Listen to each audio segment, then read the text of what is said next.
로마서 말씀을 우리가 함께 읽는데 오늘은 4장의 내용을 함께 읽습니다. 성경을 읽어가면서 구약 성경에도 참 읽기 어려운 성경이 여러 권 있죠. 신약 성경에도 읽기 어려운 그런 성경 중에 하나가 또 이 로마서가 아닐까 이런 생각을 해봅니다. 왜냐하면 편지로 되어 있고 어떤 사건이나 이야기 중심으로 기록이 된 게 아니라 어떤 내용들에 대한 문제를 파고들고 또 그 문제를 어떻게 해결을 해야 될까 하는 그런 원리를 가르치고 또 그것을 구체적인 그들의 현실 속에 적용하는 이런 내용들이 주된 내용들을 이루고 있기 때문에 우리가 잘 곱씹어야만 되는 그런 성경 중에 하나, 이것도 아마 로마서다 이렇게 말할 수 있을 것입니다. 그런데 이 로마서의 말씀은 우리가 곱씹으면 곱씹을수록 하나님께서 우리를 얼마나 큰 은혜로 붙들고 계시며 그 구원의 은혜가 얼마나 큰가 하는 것들을 우리에게 깊이 가르쳐 줘서 우리의 신앙을 아주 견고하게 붙잡아주는 그런 유익이 있습니다. 오늘 우리가 읽은 4장의 내용들, 여태까지 우리가 살펴본 내용들을 좀 비추어 보면 조금 이해가 좋을 것 같아요.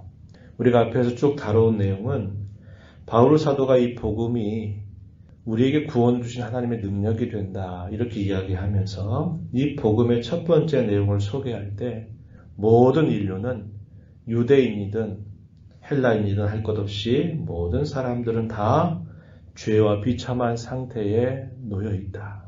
그 비참의 내용은 이 땅에서부터 하나님께서 내리는 형벌을 받을 뿐만 아니라 그 형벌의 내용은 영원한 심판이 우리를 기다리고 있다는 것을 이야기했습니다. 그리고 그러하기 때문에 모든 인류에게는 하나님의 의로우심이 나타날 필요가 있다. 다르게 말하면 구원을 받아야만 된다라는 것을 가르쳐 준다고 했습니다. 이것이 복음의 두 번째 주제입니다. 그래서 우리가 오늘 읽어간 이 4장의 내용도 과연 구원이라고 하는 게 뭔가, 또 그 구원이 우리에게 어떻게 주어지게 되는가, 그것에 대해서 이야기를 합니다.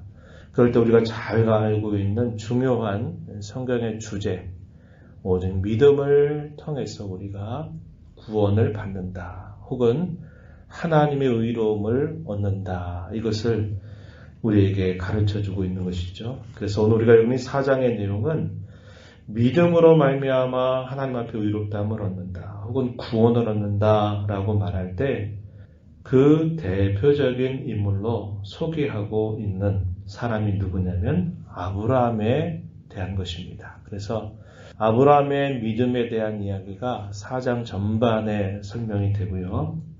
또 그 가운데 우리가 사랑하는 다윗, 이 다윗의 내용도 간단하게 언급이 되고 있습니다. 그래서 믿음으로 의롭다함을 받는다 그럴 때 그 믿음으로 의롭다함을 받는 대표적인 사람, 그 예증을 오늘 본문 속에서 확인하게 됩니다.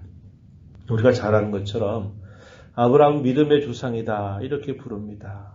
유대인들에게 있어서 이 사실은 굉장히 중요한 것으로 받아들여졌어요. 그런데 유대인들은 어떤 생각을 가지고 계시냐면 우리만 아브라함의 자손이고 우리에게 있어서 아브라함이 믿음의 조상이지 너희 이방인들에게는 아무런 상관이 없는 일이다 이렇게 생각을 했습니다. 그래서 이스라엘 백성들은 대단히 선민 사상이 강했습니다. 자신들의 민족을 하나님께서 선택하셔서 구원하기로 하셨지만 모든 이방 사람들은 그 구원에서 다 제외된다라고 생각을 했던 것입니다. 바울 사도는 이 본문 속에서 아브라함은 유대인들에게만 믿음의 조상이 아니라 모든 이방인들에게 있어서도 믿음의 조상이다, 이 사실을 이야기해주고 있습니다. 본문 2절 말씀에 가서 이렇게 보면 이렇게 이야기합니다. 만일 아브라함이 행위로서 의롭다 하심을 받았으면 자랑할 것이 있겠지만 하나님 앞에서는 없다, 이렇게 이야기합니다. 아브라함 자신도 행위를 통해서 율법을 힘써 지키는 일을 통해서 그가 구원함을 받게 된 사실이 아니다. 만약에 그렇게 되었다면 아브라함도 자랑할 것이 많았을 것이다. 그러나 아브라함은 행위로서 의롭다 하심을 받은 일이 없다. 이렇게 분명히 이야기합니다. 그러면서 성경의 한 구절을 인용하는데요. 창세기 15장 6절 이 구절을 인용해서 사도가 뭐라고 말하냐면 아브라함이 하나님을 믿음에 그것이 그에게 의로 여겨진 바 되었다. 이 사실을 이야기해 줍니다. 아브라함도 하나님을 믿는 그 믿음을 통해서 그가 의롭다함을 얻은 사람이다. 이렇게 이야기합니다. 그러면서 이런 이야기하죠. 4절 보면은 이렇게 이야기합니다. 일하는 자에게는 그 삭시 은혜로 여겨지지 아니하고 보수로 여겨진다. 하지만 일을 아니할지라도 경건하지 않은 자를 의롭다 하시는 이를 믿는 자에게 그의 믿음을 의로 여기신다. 우리가 잘 아는 이야기잖아요. 우리가 한 달 동안 열심히 일을 해서 그 일에 대하여 보수를 받는 것, 그것도 고맙고 귀한 일이지만 그것은 자기가 한 수고에 대한 결과로 얻는 것이다 하는 겁니다. 그러나 자기가 수고하지도 않았는데 어느 날 갑자기 당신에게 이렇게 한 달 동안 살아가기 위해서 이 정도의 돈이 필요하지 않겠습니까? 라고 말하면서 어떤 사람이 그저 한 달의 봉급을 아무것도 안 했는데 당신 먹고 살아야 되니까 이거 가져가세요 라고 말한다면 그거 어떻게 생각이 됩니까? 아유, 내가 일도 안 했는데 그걸 제가 왜 받습니까? 이런 마음이 드는 거죠. 그런데 괜찮으니까 받아서 한 달 동안 잘 또 생활하십시오 라고 해서 그걸 받게 되면 그걸 뭐로 여기는 겁니까? 고마움으로 여기는 겁니다. 내가 아무것도 안 했는데 그렇게 나를 생각해 주다니요. 참 고맙습니다. 이런 마음을 갖죠. 다윗이 하나님 앞에 노래했던 시편 32편 1절과 2절의 말씀을 사도는 인용하면서 그 이야기를 합니다. 먼저 6절에 보면은 이렇게 말합니다. 일한 것, 수고한 것도 없는데 하나님께 의로 여기심을 받는 사람의 복, 그것에 대해서 다윗이 이렇게 고백하였다라고 말합니다.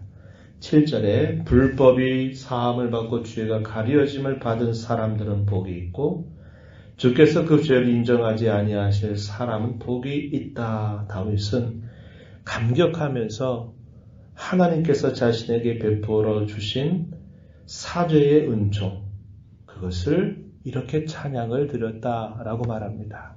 그것은 다윗이 하나님 앞에 그걸 받을 만한 어떤 일을 해서 하나님께 받은 게 아니라 받을 수 없는 중에 하나님께서 다윗에게 그저 아무런 대가를 요구하지 않고 이러한 은혜를 베풀어 주셨다. 그래서 다윗은 그것이 얼마나 고맙고 감사한지 시편 32편에서 이렇게 노래하지 않았는가. 사도는 이 말씀을 그들에게 제시해 주는 겁니다.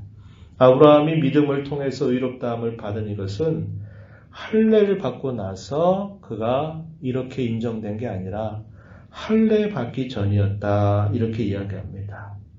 유대인들은 할례 받은 것을 굉장한 자부심으로 여기죠. 그들은 하나님의 백성이다라는 표를 이걸 통해서 확인했어요. 그러나 아브라함이 할례를 받게 될 때는 창세기 17장에 등장합니다. 그런데 실제로 하나님이 아브라함을 의롭다고 인정하시는 것은 창세기 15장에 있는 이야기예요. 그래서 할례 받기 전에 아브라함이 하나님의 약속을 믿는 것을 그의 의로 여겨주셨다라고 하는 것은 할례를 받기 전의 일이다. 그래서 아브라함은 할례를 받는 유대인들에게만 믿음의 조상이 아니라 할례를 받지 않은 이방인에게 있어서도 아브라함 믿음의 조상이다. 이렇게 이야기해 주는 겁니다. 그러면서 사도가 뭐라고 말합니까? 너희 유대인들아 착각하지 말아라. 아브라함이 믿음의 조상이라고 하는 것은 너희에게만 고유한 게 아니라 모든 이방인에게도 역시 동일한 것이다. 이 사실을 힘주어서 이야기해 줍니다. 그러면서 아브라함이 가지고 있는 이 믿음은 그러면 어떤 믿음이냐 하는 내용들을 설명하는 것이 이제 쭉 그 이하의 말씀에서 나타나게 됩니다. 아브라함은 하나님이 하셨던 그 약속의 말씀을 믿었어요. 그런데 아브라함의 믿음은 어땠습니까? 처음에는 많이 흔들렸어요. 그래서 그가 살다 보니까 삶의 어려움이 생기니까 그가 족장으로서 많은 식솔들을 거느려야만 되기 때문에 먹을 것이 떨어지면 가나안 땅을 떠나지 말라 그랬는데 가나안 땅으로 밑으로 남쪽으로 내려가다가 어디 갑니까? 애굽까지 들어가서 자기 아내를 두고 동생이다 이렇게 속인 일을 통해서 큰 위기를 만나게 된 사건을 여러분 기억하시죠? 하나님이 전적으로 그를 보호하셔서 다시 가나안 땅으로 돌아오게 하시는 일을 하나님이 행해 주셔요. 아브라함은 그가 하나님의 약속의 말씀을 믿었지만 많이 흔들렸습니다. 하나님의 약속이 어떻게 이루어지는지를 많이 헛갈려 하면서 많이 방황하는 일을 했습니다. 그러나 하나님이 그 연약한 믿음을 흐르는 시간 속에서 계속 그의 믿음을 다듬어 주시고 빚어 주시는 일을 통해서 마침내 그의 신앙이 완숙한 신앙으로 자라가는 모습을 보여줘요. 그래서 우리가 읽는 말씀 중에 이 부분을 좀 주목해 보기를 바라는데요. 19절 말씀 한번 보시기 바랍니다. 그가 백세나 되어 자기 몸이 죽은 것 같고 사라의 태가 죽은 것 같음을 알고도 믿음이 약하여지지 아니했다. 믿음이 없어 하나님의 약속을 의심하지 않고 믿음으로 견고하여져서 하나님께 영광을 돌렸다. 21절 약속하신 그것을 능히 이루실 줄을 확신하였다. 이렇게 말합니다. 아브라함의 믿음은 처음에는 많이 흔들리고 많이 방황했습니다. 그런데 하나님이 그의 믿음을 계속적으로 북돋아 주시고 그의 믿음을 계속적으로 빚어주시게 되니까 이 아브라함이 이 믿음이 대단히 완숙한 믿음으로 자라게 된 것입니다. 그래서 믿음이 약해지지 않았다. 하나님의 약속을 의심하지 않았다. 그의 믿음이 견고해졌다. 하나님이 약속하신 것을 반드시 이루실 줄을 그가 확신했다. 이렇게 이야기합니다. 믿음의 완숙한 모습이죠. 그러한 믿음을 하나님께서 그에게 의로 여겨주셨다. 이것은 아브라함만 위한 게 아니라 모든 믿는 사람을 위한 것이다 라고 사도가 분명하게 이야기해 줍니다. 오늘 저와 여러분 이 말씀을 보면서 우리가 생각하는 것은 바로 그겁니다. 하나님의 약속을 믿는 이 믿음, 이것이 저절로 주어지는 일이 아니라는 겁니다. 저절로 가만히 모든 사람에게 다 믿어지는 사실이 아니라는 거예요. 어제도 그런 이야기를 잠시 나누었지만 지금으로부터 아주 오래전 2000년 전 예수님이 이 땅에 오셨다는 사실, 예수님이 십자가에서 달려 돌아가셨다는 사실, 그게 나와 무슨 상관이 있는 이야기겠습니까? 그런데 우리는 그 사실이 아주 머나먼 옛날 이야기로 들려지는 게 아니에요.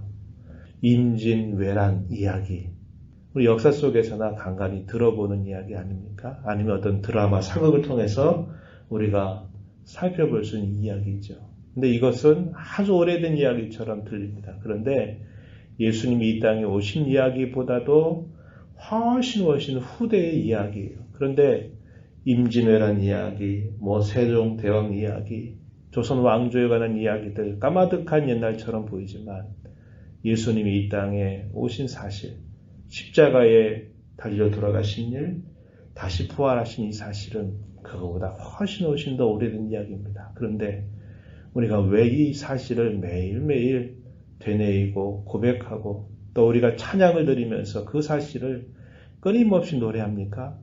왜 그래요? 거기에 우리의 모든 구원이 거기로부터 나오기 때문에 그러한 것입니다. 놀라운 사실입니다. 신비로운 사실이에요. 그 사실이 의심 없이 받아들여지는 것, 참 놀랍고 신기한 일입니다. 그것이 어떻게 주어진 겁니까? 내가 믿으려고 했더니 모든 게 한순간에 믿어진 겁니까? 아니요. 하나님께서 우리에게 그 믿음을 선물로 주셨기 때문에 그래요. 그래서 우리가 이런 믿음을 통해서 하나님 앞에 그것을 보시고서 하나님 우리에게 너는 의롭다, 죄 없다, 너는 심판으로부터 면제된 사람이다, 너는 나의 자녀다 라고 이렇게 하나님이 불러주시니 그것이 얼마나 큰 은혜인지 우리가 다 헤아릴 수가 없는 것이죠. 그런 은혜를 깊이 감사하는 저와 여러분이 되기를 바랍니다.